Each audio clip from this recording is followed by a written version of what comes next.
10 on your side is your local election headquarters. Election day is just 2 weeks from tomorrow.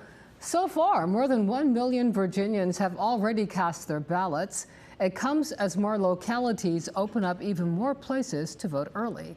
Capitol Bureau reporter Tyler Englander breaks down the early voting data.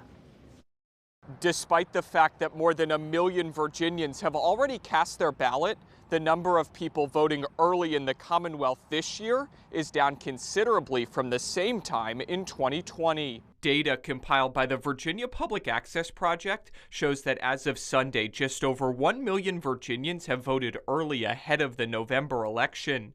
That's down from the over 1.38 million people who had voted early at the same point in 2020. It's possible that it's a combination of less interest in the election and perhaps less need for absentee ballots. VCU political science professor Alex Keenis says although notable, the decrease in early voting is unlikely to give us much insight into whether Vice President Kamala Harris or former President Donald Trump will win Virginia once all the votes are counted. 2020, the circumstances were somewhat unique.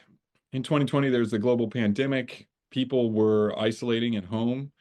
So there were a lot more people who were voting remotely through absentee ballots. One thing of note, however, is when broken down by congressional district, the only two districts with over 100,000 early votes cast are the 1st and 5th congressional districts, which typically lean Republican.